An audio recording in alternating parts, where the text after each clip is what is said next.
so we have a new YouTuber amongst us, and I am going to promote him here today.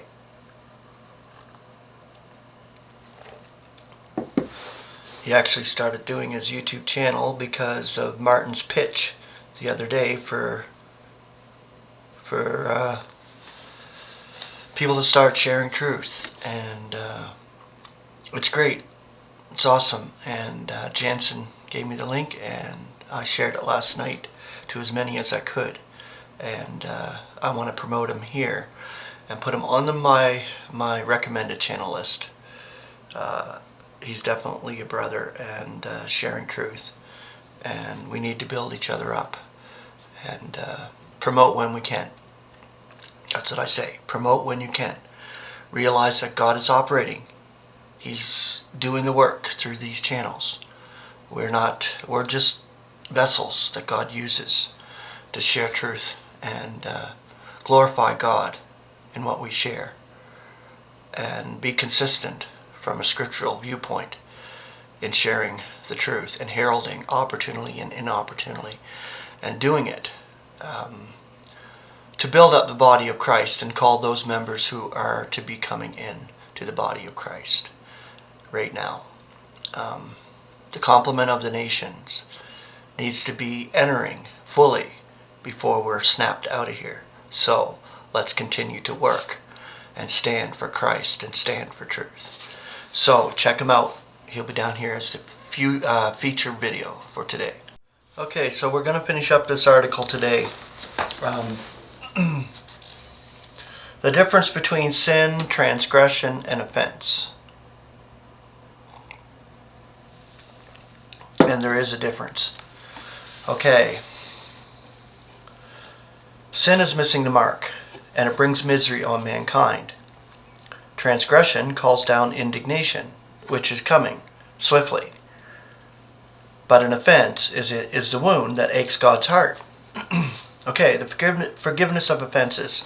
Perhaps the word forgiveness here should be put in quotation marks, for it suggests the pardon granted in the proclamation of the kingdom, though it is now adapted to a higher sphere.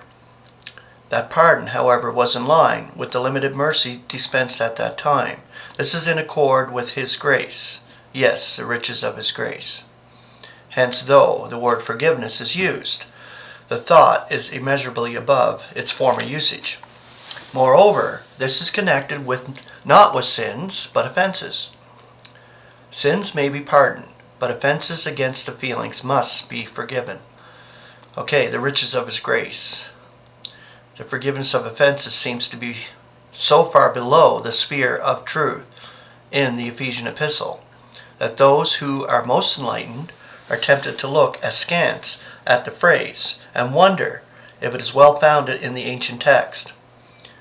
They have learned that pardon or forgiveness, it is the same word, is probational. It belongs to the proclamation of the terrestrial kingdom.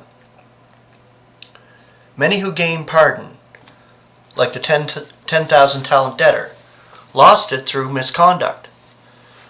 The great mass of Pentecostal believers, by their refusal to allow pardon to be preached to the Gentiles, had their own pardon revoked. Paul, meanwhile, has heralded a far higher and far greater grace than the pardon of sins through repentance and baptism. He set forth justification by faith through the unforced favor of God, and that is grace, which leads us into the sphere where condemnation no longer exists. Romans 8:1.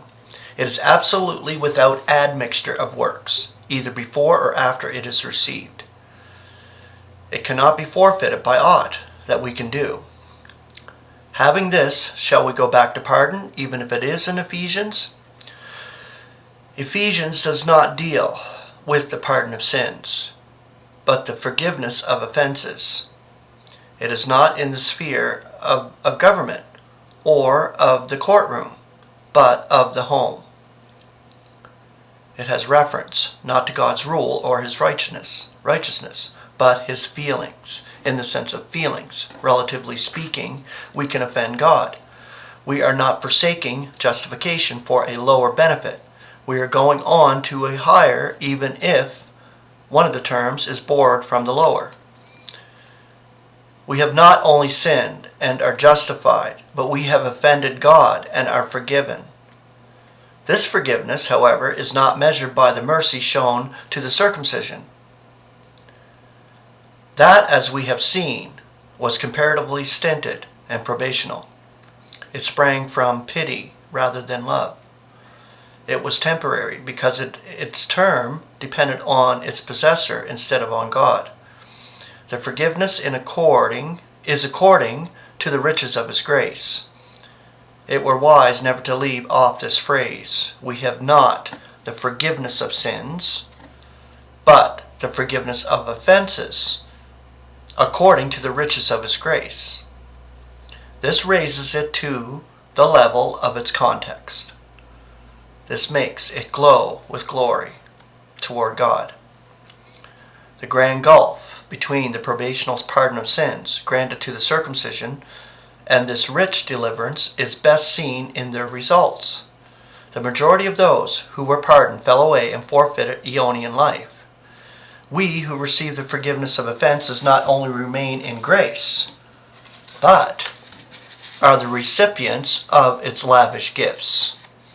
We alone are associated with Christ in the administration of the complement of the heirs, to head up all in the Christ, that in the oncoming eons He may be displaying His grace through the ecclesia, which is the body of Christ, in which He attains His highest Aeonian dignities.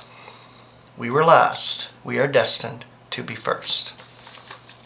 Grace and peace. Have a beautiful day.